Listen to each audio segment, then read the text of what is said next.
तो चलिए यहाँ अब आते हैं। क्वेश्चन है सूफी संत इस सब पर है, भक्ति पर, कि रामानुजाचार्य मिलान करना है आपको कि मत विचारधारावाद क्या रहेगा। तो रामानुजाचार्य का विशिष्टवाद है, निम्बार्क आचार्य का द्वैतावाद हो जाएगा, मध्य आचार्य का द्वैत हो जाएगा, विष्णु स्वामी का शुद्ध हो जाएगा। ठीक है। फिर नेक्स्ट है कि भक्ति आंदोलन के प्रारंभिक प्रतिपादक कौन थे। तो ये रामानुजाचार्य थे। चलिए नेक्स्ट पर चलते हैं। और आपको टिक लगा हुआ है, देख ही रहे होंगे तो ज़्यादा ठीक नहीं है। अब यहाँ पंजाब के भक्ति आंदोलन के अग्रदूत थे कौन। नानक थे। भक्ति आंदोलन को जो है दक्षिण भारत से लाकर उत्तर भारत तक प्रचारित करने का श्रेय किसे दिया जाता है। रामानंद को दिया जाता है। महाराष्ट्र में भक्ति संप्रदाय निम्नलिखित में से किसकी शिक्षाओं का द्वारा फैला हुआ था। तो ये संत ज्ञानेश्वर के द्वारा फैला हुआ था महाराष्ट्र में। कबीर के गुरु कौन थे। रामानंद थे। संत कबीर का जन्म यहाँ बात कर लेते हैं। कहाँ हुआ था। तो वाराणसी में हुआ था। वाराणसी के मगहर में हुआ था। ठीक है। चलिए चैतन्य महाप्रभु किस संप्रदाय के थे। तो गौड़िया संप्रदाय के थे चैतन्य महाप्रभु। वही बात है कि पुष्टि मार्ग के दर्शन की स्थापना किसने की। तो वल्लभाचार्य ने की। किस संत ने ईश्वर को अपने पास अनुभव करने के लिए नृत्य एवं गीतों को माध्यम बनाया। तो चैतन्य महाप्रभु ने। अद्वैतवाद के सिद्धांत का प्रतिपादक कौन थे। शंकराचार्य थे। निम्न संतों का काल क्रमानुसार यहाँ मिलान करना है। तो आगे बात करें तो यहाँ जो हो जाएंगे कबीर, नानक, चैतन्य, तुलसीधाम यहाँ है आपके आंसर। ठीक। गीत गोविंद का रचयिता जयदेव हैं। भक्ति आंदोलन के दौरान असम में किसने इस आंदोलन को प्रतिनिधित्व किया था। शंकर देव ने किया था। ठीक है। गुरु नानक का धर्म क्या था। मानव बंधुत्व का था। इसलिए यहाँ मिलान करना है आपका 17 श्रृंगेरी पीठ, गोवर्धन पीठ, ज्योतिष पीठ और शारदा पीठ। जो श्रृंगेरी पीठ आपका मैसूर कर्नाटक में है, गोवर्धन पीठ पूरी उड़ीसा में है, ज्योतिष पीठ बद्रीनाथ उत्तर प्रदेश और शारदी पीठ द्वारका गुजरात में है। ठीक है। वही नेक्स्ट है कि यहाँ फिर क्या करना है। संतों के कार्य क्षेत्र मिलान करना है। वल्लभाचार्य उत्तर प्रदेश राजस्थान और चैतन्य महाप्रभु बंगाल, मीराबाई राजस्थान और नामदेव महाराष्ट्र। निम्नलिखित में से किस भाषा को लोकप्रिय बनाने में कवि चंडीदास का योगदान था। तो बंगाली को। ठीक। उनकी रचनाओं की भाषा क्या थी ये बोल रहा है कवि की। मीराबाई की थी आपका हिंदी था। त्यागराज का आपका तेलुगु था। ठीक है। चंडीदास का आपका बांग्ला था। पुरंदरदास का कन्नड़ था। भक्ति को दार्शनिक आधार प्रदान करने वाला प्रथम आचार्य रामानुजाचार्य।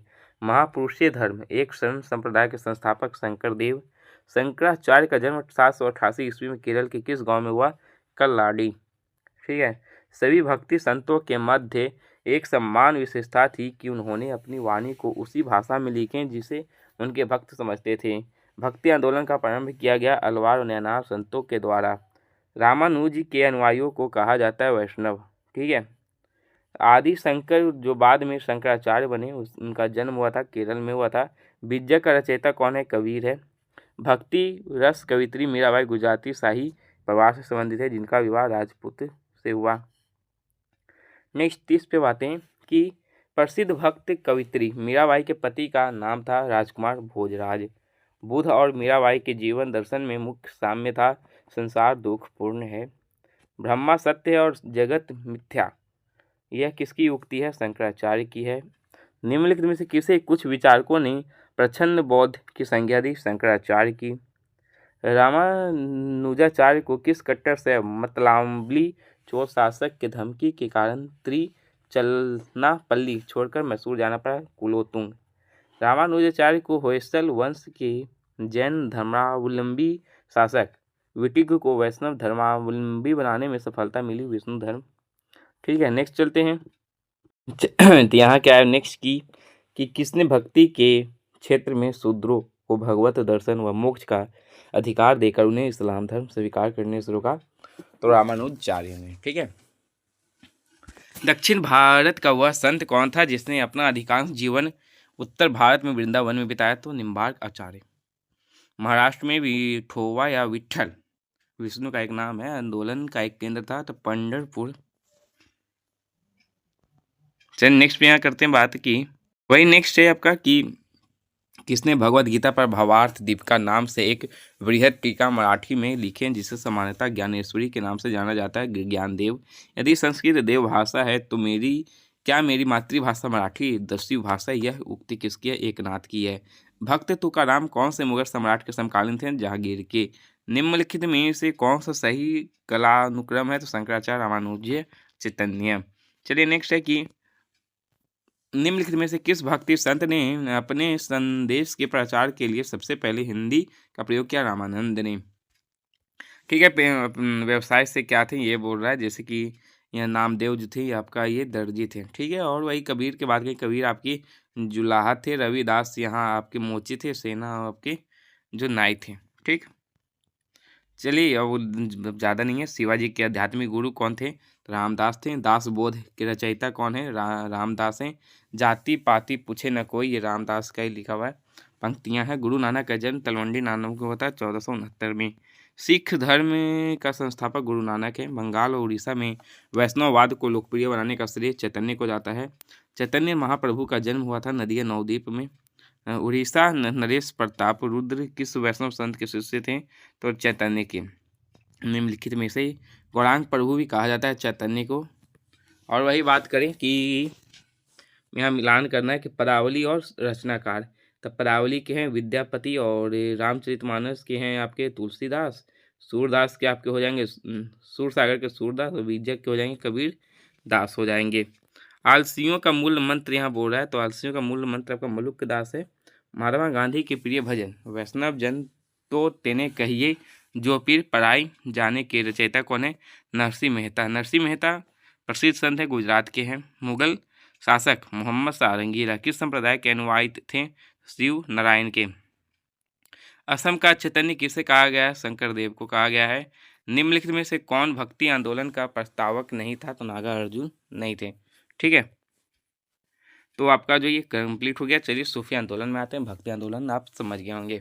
फिर सूफी आंदोलन को लेते हैं, उसके बाद आपका जो है धीरे धीरे आपका ये भी ज़्यादा नहीं है, 50-60 भी हैं। उसके बाद मुगल काल में आ जाएंगे। तो मुगल काल भी मेन इम्पॉर्टेंट मुगल काल ही है। ठीक, यहाँ चलिए सूफी आंदोलन को शुरू करते हैं। बकवास नहीं करते हैं और जूम करते हैं ताकि आपको भी आसान हो जल्दी पढ़ने में। ठीक है, सूफी शब्द की उत्पत्ति के संबंध में सर्वाधिक मान्यता प्राप्त होता है। तो सूफ एक ऊन होता है, तो ऊन शब्द से उत्पत्ति है क्योंकि सूफी ऊनी कंबल या लवादा ओढ़ते हैं थे। सूफियों के बारे में बताने तो इनका विचारधारा कंटर पत्ती होता था। निम्नलिखित में से किसे हिंदी खड़ी बोली का जनक कहा गया? तो अमीर खुसरो को कहा गया है। बात क्या है? अमीर खुसरो को कहा गया है। तो ठीक है, यहाँ है कि किस सूफी ने खुद को अनलहक मैं ईश्वर हूँ, अद्वैत मल के अहम ब्रह्मसिम मैं ब्रह्मा हूँ के समान घोषित किया है? तो ये मंसूर अल हजाज ने किया है। वह सूफी संत कौन था जो यह मानता था कि भक्ति संगीत ईश्वर का निकट है? मोइनुद्दीन चिश्ती। ठीक है, भारत में चिश्ती सिलसिले को किसने स्थापित किया था? शेख मोइनुद्दीन चिश्ती ने ही किया था। सूफी सिलसिला संप्रदाय संबंधित है इस्लाम से। इस्लामी रहस्यवादी आंदोलन को कहा जाता है सूफी आंदोलन कहा जाता है। चलिए यहाँ मिलान करना है आपको, देख लेते हैं कि सुहरावर्दी जो है आपके संस्थापक हैं आपके शेख बाउद्दीन जकारिया। फिरदौसी के हैं आपके समरकंदी। कादिरी के मोहम्मद गौस गिलानी। नक्शबंदी के हैं ख्वाजा बकी विल्ला।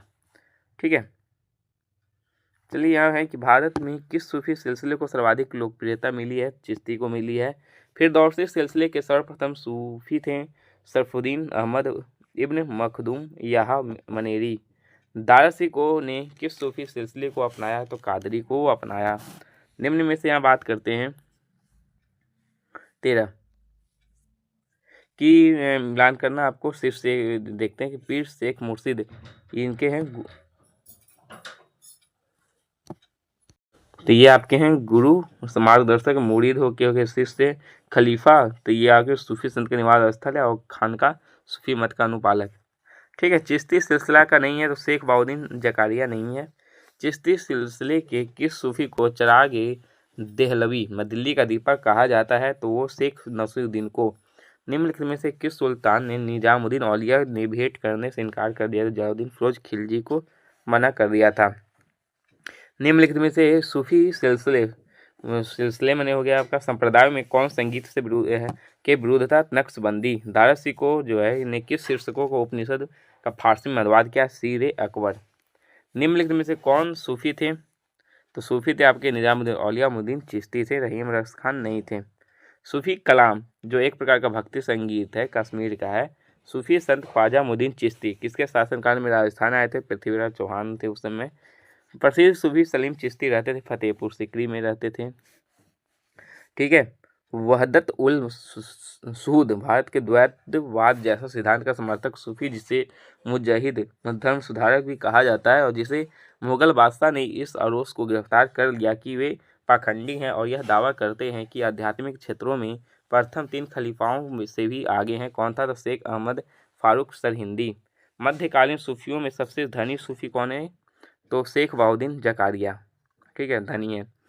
किस सूफी को बख्तियार काकी जो है कहा गया है रोटियों वाला, भाग्यवान रोटियों वाला? तो ख्वाजा कुतुबुद्दीन को। किसे सूफी संत को सुल्तान ए तारिकिन सन्यासियों के सुल्तान की उपाधि मिली? शेख हमीदू नगौरी को मिली। बात करें कि शेख फरीउद्दीन मंसूर गंजर शकर की गतिविधियां का क्षेत्र था, तो ये था हाँसी एवं अजोधन का। ठीक है। तो नेक्स्ट है कि काव्य विभक्ति के रूप में उर्दू का प्रयोग करने वाला पहला लेखक था अमीर खुसरो। किसी सूफी को महमूद इलाही कहा जाता है? शेख निजामुद्दीन औलिया को। नेक्स्ट है कि किस सूफी संत ने कहा था कि हनूज दिल्ली दूर है? तो शेख निजामुद्दीन औलिया ही कहे थे। नेक्स्ट है कि दक्षिण भारत में चिश्ती सिलसिले की नींव रखने वाला कौन था? तो शेख बुराउद्दीन गरीब। अब नेक्स्ट है कि मिराज उल अस्किनी उर्दू शायरी की पहली किताब के सूफी रचयिता सैयद मोहम्मद गेसुदराज बंदावन। ठीक है। नेक्स्ट है 33 के अकबर जिस सूफी संत का बड़ा आदर करता था, जिसे आशीर्वाद से शहजादा सलीम जहांगीर का जन्म हुआ था शेख सलीम चिश्ती। तो ये सब क्या है कि एक बार नहीं, 2 बार नहीं, 3-4 बार रिवीजन करना पड़ेगा। किताब साथ में रखिए और सुनते रहिए, याद हो जाएगा। ठीक है। दिल्ली सल्तनत के सुल्तान इल्तुतमिश ने किसे शेख उल इस्लाम की उपाधि दी? तो बहाउद्दीन जकारिया को दी। किसके बात करें? यही नेक्स्ट है आपका कि किस सूफी सिलसिले गतिविधियों का मुख्य केंद्र फिरदौसी है? सफरुद्दीन अहमद इब्न महमूद याहयानेरी कार्यक्षेत्र बिहार शरीफ था। फारसी के रचित मजमा उल बहरैन 2 समुद्रों का संगम, जिसे सूफी मत और हिंदू मत का तुलनात्मक वर्णन है, रचयिता दारसी को। किसने संस्कृत के पंडितों की सहायता में भगवत गीता एवं योग वशिष्ठ का अनुवाद फारसी में किया? दारसिकों ने। किस सूफी सिलसिले के अनुयायी आध्यात्मिक तत्वों के संबंध में तरह तरह के नक्शे बनाते थे? नक्शबंदी। मुगल सम्राट और औरंगजेब को किस सूफी सिलसिले में दिलचस्पी थी और उसे अपनाया भी नक्शबंदी में ही? निम्नलिखित में से किसे शेख उल हिंद की पदवी प्रदान की गई थी? शेख सलीम चिश्ती को। निम्नलिखित में से युगों में से कौन गलत है? ये बताएं। तो औलिया मध्य प्रदेश में ये गलत है आपका। ठीक है। तो आपका ये जो है पूरा कंप्लीट हो चुका है। आप देख सकते हैं मुगल काल आता है। तो चलिए अब मुगल काल को यहाँ लेके चलते हैं। 1526 लेकर 1857 तक यहाँ मुगल काल जो आपका रहता है। फिर अंग्रेजों का तो आ ही जाएगा, कहीं कोई टेंशन नहीं है। कहानी अब जानते हैं, थोड़ा जूम कर देते हैं ताकि कहानी आपको भी अच्छा लगे और आप बस आंसर देखें। और हो गया आंसर। तो यहाँ है कि 1526 ईस्वी में बाबर ने किस वंश के शासक को परास्त कर मुगल साम्राज्य की नींव डाली थी? तो लोधी था। ठीक है। नेक्स्ट है कि पानीपत का प्रथम युद्ध कब हुआ था? तो ये 21 अप्रैल 1526 को हुआ था। बाबर ने इसी में जो है आपका लड़ाई हुआ था इब्राहिम लोधी के साथ। ठीक है। नेक्स्ट है कि बाबर ने प्रसिद्ध तुगलमा नीति का सर्वप्रथम किस युद्ध में किया था? तो पानीपत के प्रथम युद्ध में जब ये दिया था 21 अप्रैल 1526 को, तो तुगलमा नीति की प्रयोग किया था। किस युद्ध में जीतने के उपरांत बाबर ने खजाने को मुँह जमीरे सगे संबंधियों आदि के लिए खोल दिए गए और इस उदारता के लिए उसे कलंदर की उपाधि मिली थी? पानीपत की प्रथम युद्ध जो हुई थी 1526 को, तो कलंदर की उपाधि भी उसको मिली थी। ठीक है। यदि आप कोई भी पहला मैच जीत जाते हैं और जो हासिल करना चाहो जीत जाते हो, तो कुछ न कुछ आपको मिलेगा। जैसे कलंदर की उपाधि भी उसको मिल गई थी। ठीक है। और वही अपना तुगलमा नीति भी शुरू किया था। तो ये जान लेते हैं। खानवा के युद्ध 1527 को हुआ, चंदेरी का 1528 में, घाघर के 1529 में हुआ। भारत में ग्रैंड ट्रंक रोड बनवाया था कौन? शेरशाह सूरी। गुजरात विजय के यादगार में अकबर ने किसका निर्माण किया? बुलंद दरवाजा का। जब गुजरात विजय में जीत जाता है उसके यादगार में बुलंद दरवाजा आपका बन जाता है। आईने अकबरी एक महान ऐतिहासिक कृति निम्नलिखित में से किसके द्वारा लिखी गई? तो अबुल फजल के द्वारा लिखी गई है। ठीक है, पानीपत की अब बात करते हैं। दूसरी लड़ाई जो होती है 5 अप्रैल 1556 को किसके बीच हुई थी? तो अकबर और हेमू के बीच हुई थी। वही नेक्स्ट है कि दीन इलाही नामक नया धर्म किसके द्वारा शुरू किया गया? तो अकबर के द्वारा ये शुरू किया गया है। चलिए नेक्स्ट की हम बात करते हैं कि प्रसिद्ध मुस्लिम शासक चंद बेबी जिसने बरार को अकबर को सौंपा निम्नलिखित में से किस राज्य से संबंधित है? तो ये अहमदनगर से संबंधित है। ठीक, 11 है कि मुगल प्रशासन व्यवस्था में मनसबदारी प्रणाली को किसने प्रारंभ किया? तो अकबर ने प्रारंभ किया था। चलिए यही बात करते हैं कि अपने काल का महान संगीतज्ञ तानसेन किसके दरबार में था? तो अकबर के दरबार में था। मुगल काल की राजभाषा क्या थी? तो मुगल काल की राजभाषा आपकी फारसी थी। ठीक है, ये सब है, यदि आप याद कर लिए तो कोई टेंशन नहीं है आपको। ठीक, सती प्रथा की यहाँ बात अब कर लेते हैं। सती प्रथा का भर्तसन करने वाला मुगल सम्राट था अकबर ही था। किस युद्ध से भारत से में मुगल राज्य की नींव पड़ी? पानीपत की प्रथम युद्ध जो 1526 ईस्वी हुआ था। मुगल चित्रकारी मतलब चित्रकार सबसे चरमोत्कर्ष पर प्राप्त किया कौन? मतलब किस शासन के काल में, मुगल का शासन काल में चित्रकार पूरा प्रसिद्ध था? चित्र तो जहांगीर के काल में तो है पूरा चित्रकारी प्रसिद्ध था। ठीक है, निम्नलिखित में से किसने अकबर की जीवन कथा लिखी है? तो वो अबुल फजल ने लिखी है। चलिए 18 पे आते हैं कि किस मुगल शासक ने भारत की वनस्पतियों और प्राणी जगत, ऋतुओं और फलों के विशद विवरण अपनी डायरी में लिखी? तो बाबर ने। शेरशाह की महानता का घोतक क्या है? तो प्रशासनिक सुधार है। हुमायूंनामा किसने लिखा था? तो गुलबदन बेगम ने लिखा है। अकबर के शासनकाल में बात करें, भारत और फारसी भाषा का अनुवाद किया गया था तो वह किस नाम से जाना जाता है? तो ये आपका रज्म नामा के नाम से जाना जाता है। ठीक है, चलिए किस मुगल सम्राट ने सैयद भाइयों को गिराया? तो मोहम्मद शाह ने जो है सैयद भाइयों को गिराया। निम्नलिखित में से कौन अंतिम मुगल सम्राट थे? बहादुर शाह द्वितीय। अकबर के शासनकाल में भू राजस्व सुधारों के लिए कौन उत्तरदायी था? टोडरमल। अकबर द्वारा बनाए गए उपासना भवन में पूजा गृह जो है क्या नाम था? इबादत खाना नाम था। और यहाँ बात करें कि प्रसिद्ध संगीतज्ञ थे तानसेन बैजू बावरा किसके शासन काल में? तो ये सब अकबर के शासन काल में थे। मानस से की बात कर ले अब कि लेखक तुलसीदास किसके शासन काल से संबंधित है? तो अकबर के। किस युद्ध में बाबर ने जिहाद धर्म युद्ध का नारा दिया? तमगा नामक को समाप्त कर दिया। युद्ध जीतने वाले के उपरांत गाजी की उपाधि विधान की खानवा के युद्ध में ये बाबर ने किया था। ठीक है, तुगलमा नीति सब पानीपत के युद्ध में हुआ था, उसका पता ही होगा आपको। लेकिन और सिकंदर की जो उपाधि अपने आप को दिया था वो भी अपना दिया था पानीपत की में। लेकिन खानवा के युद्ध में क्या हुआ? जिहाद का नारा दिया, तमका नामक समाप्त किया और गाजी की उपाधि अपने धारण की। तो ये आपका खानवा के युद्ध में। मुबैयान नामक पद शैली के जन्मदाता बाबर ने अपनी आत्मकथा तुझे के बाबरी किस भाषा में लिखी? तो तुर्की में लिखी है। बाबर मूल रूप से कहाँ का शासक था? तो ये फरगना का था। बाबर को भारत पर आक्रमण करने के लिए आमंत्रित करने वाला कौन था? चंदेरी का शासक मेदिनी राय था, जो इसके साथ भी फिर इसका लड़ाई होता है आपका। नेक्स्ट है आपका कि मुगल साम्राज्य के दृढ़ीकरण के दृष्टिकोण से सबसे निर्णायक युद्ध खानवा का युद्ध हुआ। और वह है कि पानीपत का प्रथम युद्ध 1526 को हुआ, खानवा के 1527 में हुआ, चंदेरी का 28वां, घाघर का फिर 1529 में हुआ। किसके साथ हुआ था वो? पानीपत का प्रथम इब्राहिम लोदी के साथ हुआ था। ठीक है, खानवा के राणा सांगा के साथ हुआ। ठीक है, चंदेरी का मेदिनी राय के साथ हुआ, जो बुलाया था इसको खुद अकबर को बुलाया था, सॉरी बाबर को। बाबर फिर चंदेरी के युद्ध में 1560 में मेदिनी राय से लड़ाई होता है। फिर घाघरा का युद्ध होता है अफगानों के फिर महमूद लोदी के साथ हुआ था। ठीक, नेक्स्ट है कि किसने मुगल साम्राज्य की राजधानी आगरा से दिल्ली को स्थानांतरित किया? तो शाहजहां करता है। अकबर की युवा अवस्था में उसका संरक्षण कौन था? तो बैरम खां था।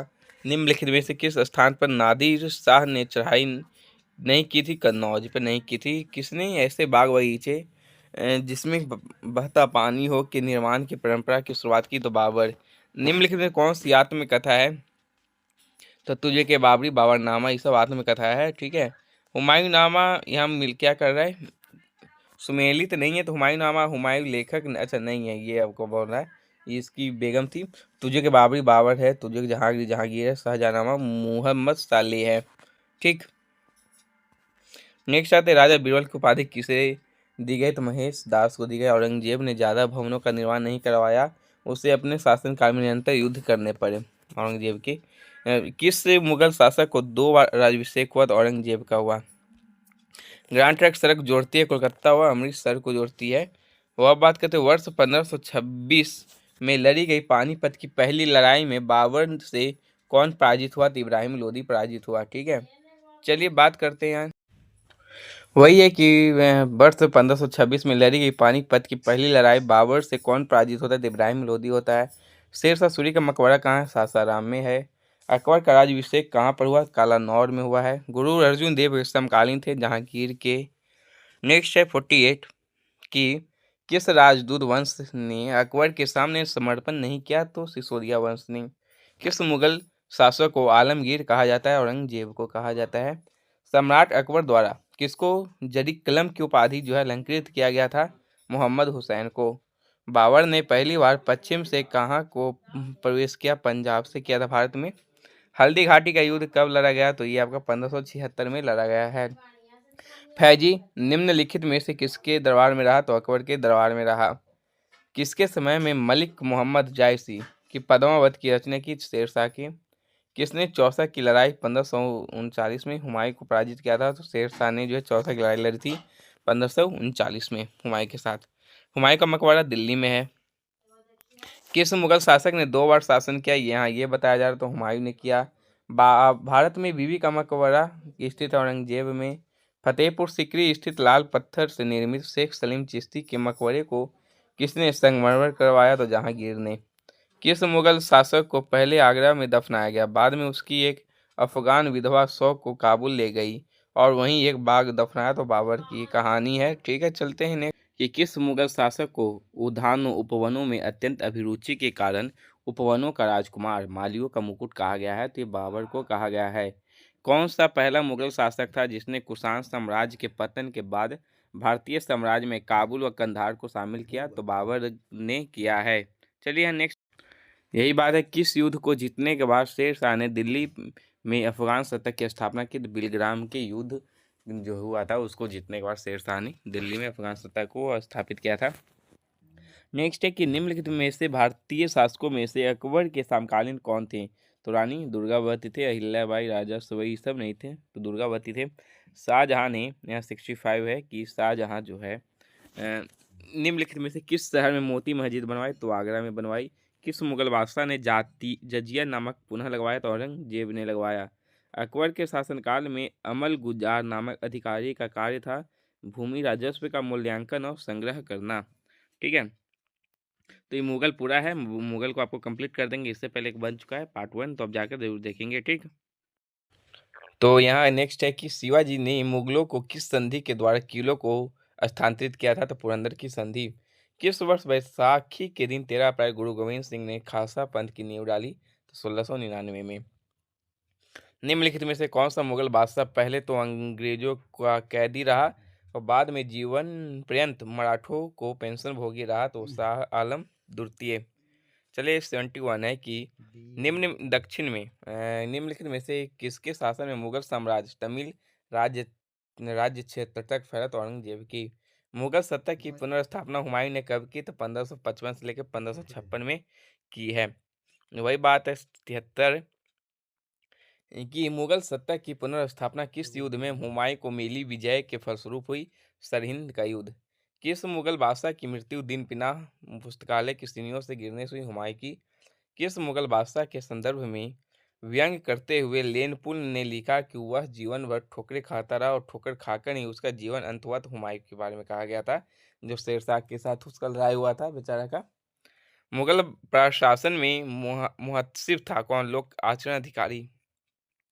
ठीक है।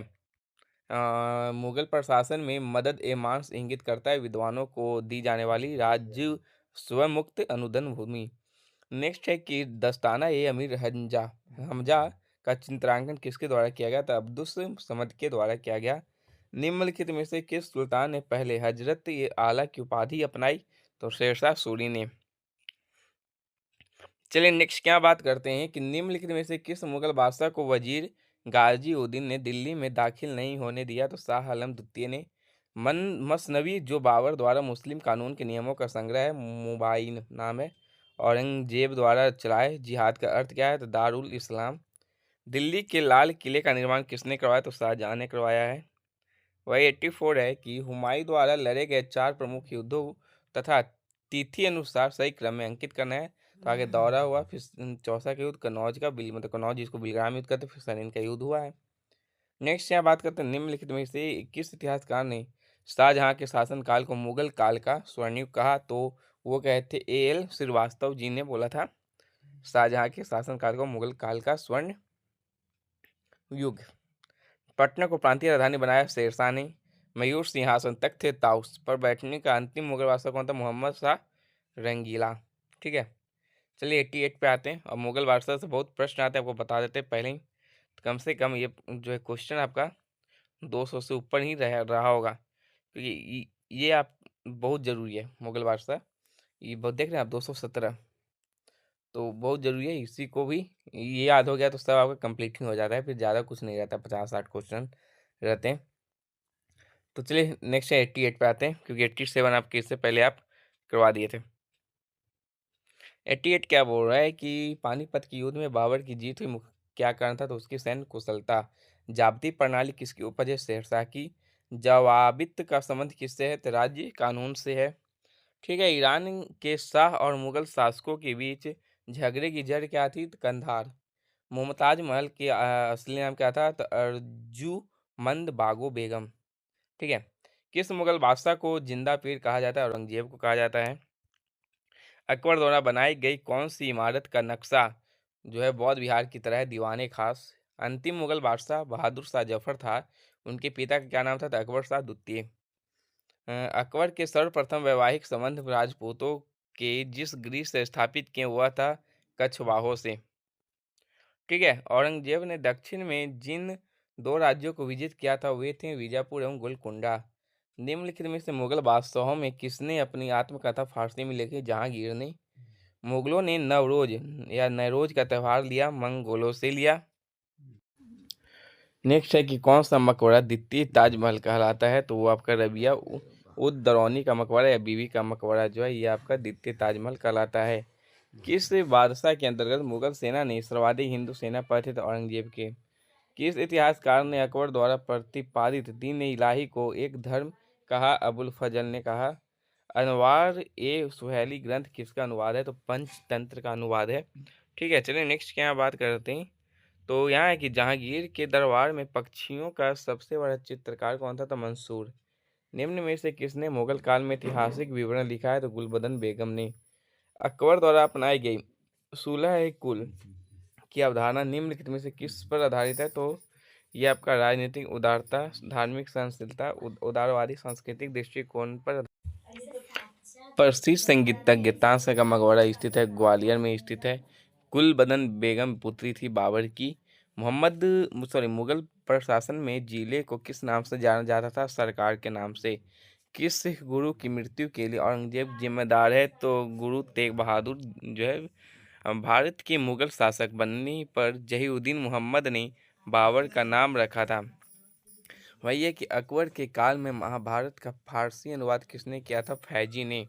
दिल्ली के प्रसिद्ध जामा मस्जिद का निर्माण किसने किया? तो शाहजहां ने किया। चलिए नेक्स्ट बात करते हैं। 114 क्वेश्चन है कि निम्न मुसलमान विद्वानों में से हिंदी साहित्य के लिए किसका सबसे महत्वपूर्ण योगदान है? तो अब्दुल रहीम खाने खाना का। निम्न तत्वों में से कौन सा तथ्य ऐसा है जो अकबर को राष्ट्रीय सम्राट सिद्ध करने में सहायक नहीं है? तो अकबर ने इस्लाम धर्म को त्याग दिया था। ठीक है, अकबर द्वारा बनाई गई श्रेष्ठतम इमारतें पाई जाती है फतेहपुर सिकरी में। हल्दी घाटी युद्ध के पीछे अकबर का मुख्य उद्देश्य था राणा प्रताप को अपने अधीन लाना। मुगल सम्राट अकबर के समय का प्रसिद्ध चित्रकार कौन था? तो दसवंत। ठीक है, 119 पे अब आते हैं। थोड़ा 200 क्वेश्चन है इसलिए लंबा वीडियो ये रहने वाला मुगल। उसके बाद गांधी एरा, इस सब रहेगा। निम्नलिखित में से किसने हिंद तथा ईरानी वास्तुकला का सर्वप्रथम समन्वय देखने को मिलता है? शेरशाह के मकबरे में। शेरशाह के बचपन का नाम क्या है? फरीद खान। शेरशाह को उसके पिता हसन खान ने एक जागीर के प्रबंधक के रूप में नियुक्त किया था। वह जागीर थी सासाराम की सहसराम। ठीक है, और सासाराम भी उसको बोलते हैं। नेक्स्ट है कि 122 पे बातें हैं कि 122 एक दक्षिण बिहार की उस शासक का क्या नाम था जिन्हें फरीद खां को शेर खां की उपाधि दी थी और अपना वकील एवं अपने पुत्र का आतलिक नियुक्त किया था? तो बहार खान नुहानी। नेक्स्ट है कि दक्षिण बिहार का वास्तविक शासन बनकर शेर खान ने उपाधि धारण की थी हजरत आला की। हुमायूं और शेर खां के मध्य लड़े गए युद्धों में कौन सा युद्ध निर्णायक था, जिसने विजय के उपरांत शेर खान ने शेर शाह आलम उल आदिल की उपाधि धारण की थी? चौसा का युद्ध हुआ था, हुमायूं और शेरशाह के बीच में हुआ था। तो चलिए 125 पे आते हैं। लगातार आपको जो है करवा रहे हैं और ज़बरदस्त करवा रहे हैं, शायद आपको कोई यहाँ कन्फ्यूजन नहीं होना चाहिए। ठीक है, तो आप देख सकते हैं। तो चलिए इसको बस शेयर और सब्सक्राइब करते रहेंगे। ठीक है, उस 25 में है कि किस युद्ध को जीतने के बाद शेर शाह ने दिल्ली में द्वितीय अफगान राज्य की स्थापना की? कनौज बिलग्राम के युद्ध के बाद। भारत के इतिहास के संदर्भ में अब्दुल हमीद लाहौरी कौन था? तो ये शाहजहां के शासन का एक राज्य के इतिहासकार था। ठीक है, कौन? लाहौरी, अब्दुल हमीद लाहौरी जो था। धर्मत के युद्ध की यहाँ बात करते हैं। धर्मत का युद्ध हुआ था अप्रैल 1658 में। तो किनके किनके बीच लड़ा गया? तो औरंगजेब और दारा सिकोह के बीच ये लड़ा गया था। ठीक है, चलिए नेक्स्ट यहाँ बात 130 पे आते हैं, थोड़ा जल्दी भी हो जाएगा तो सही है। मुगल काल में निम्नलिखित में से बंदरगाहों में से किसको बाबुल मक्का मक्का द्वार कहा जाता है? तो सूरत को जो है यहाँ कहा गया है, मक्का द्वार कहा गया है। चलिए नेक्स्ट यहाँ है कि निम्नलिखित में से यहाँ बताना है कौन सुमेलित नहीं था? अकबर, सर टॉमस और सुमेलित नहीं है। तो जहांगीर के समय विलियम हॉकिंस, शाहजहां, टेवेनियर, औरंगजेब के समय मनूची सब आए थे। ठीक है, तो नेक्स्ट यहाँ बात करते हैं, ये सब क्या मिलान करना कौन सही है, तो इसलिए इस पर बात नहीं करते हैं, आगे चलते हैं। 135 कि अकबर के शासनकाल में पुनर्गठित केंद्रिक प्रशासन तंत्र के अंतर्गत सैनिक विभाग का प्रमुख कौन था? तो मीर कासिम था। और यहाँ बता देते हैं कि यहाँ जो है किसी भी आप तैयारी कर रहे हो, एसएससी, रेलवे ग्रुप डी, या फिर बीपीएससी, या फिर बिहार एसीसी, या क्यों ना आप एएसआई की तैयारी कर रहे हो, या एएसआई की तैयारी कर रहे हो, या फिर लाइब्रेरी की तैयारी क्यों ना कर रहे हो, तो सब में ये आपका आने वाला है। बस आपको लगे रहना है, पढ़ाई करते रहना, याद हो जानी चाहिए। राजपूताना क्षेत्र के किस राज्य को जीतने में मुश्किल हुई और जब अंततः जीत मिली तो शेर शाह के मुख्य से अनायास यह निकला कि अरे, मैंने एक मुट्ठी भर बाजरे के पीछे हिंदुस्तान का राज ही गंवा दिया था। मारवाड़ का कहानी है ये। किस अभियान के समय अचानक बारूद में विस्फोट हो जाने के कारण शेरशाह की मृत्यु हो जाती है? कालिंजर अभियान के समय। ठीक है, यहाँ बोल रहे हैं और शेरशाह के बारे में क्या गलत है? तो शेरशाह के बारे में यहाँ गलत है कि शेरशाह ने सासाराम में एक सुंदर किले का निर्माण करवाया। ये जो आपका असत्य है। ठीक है, चलिए नेक्स्ट हम बात करना है कि इस प्रशासनिक इकाई का प्रधान कौन है? तो चलिए यहाँ आप देख सकते हैं, तो आपको यहाँ मिलान करना है तो बता देते हैं आपको। तो यहाँ बता देते हैं कौन कौन है। तो देखिए, अब एकता है तो हाकिम ए अमीन, सरकार जिला जो होता है उसको सिकंदर सिकंदरान या मुंसिफ मुंसिफान कहते हैं। वही परगना बात करें तो इसको सिकदार एवं मुंसिफ कहा जाता है और ग्राम को मुकद्दम या अमील। ठीक है, शेरशाहकालीन प्रशासन में फौजदार था, तो कोषाध्यक्ष में कौन था? तो शेरशाहकालीन प्रशासन में। और शेरशाहकालीन प्रशासन में कानूनगो का काम क्या था? भूमि संबंधी रिकॉर्ड को रखना कानूनगो का काम था। ठीक है, नेक्स्ट यहाँ बात करते हैं 147 की शेरशाह द्वारा निर्मित सड़क एवं सराय अफगान साम्राज्य की धमनियाँ थी। तो यह किसने उक्ति है? तो ये KR कानूनगो के ये बोले थे। नेक्स्ट यहाँ है शेरशाह के भू राजस्व व्यवस्था के संदर्भ में कौन सही नहीं है? तो भू राजस्व की दर के ऊपर 1/6 भाग तय किया गया, ये सही आपका नहीं है। 145 है कि शेरशाह ने असरफी रुपया दाम नामक नए सिक्के चलवाए। वे जिन धातुओं के बने थे कौन कौन थे? सोना, चांदी, तांबा के बने थे।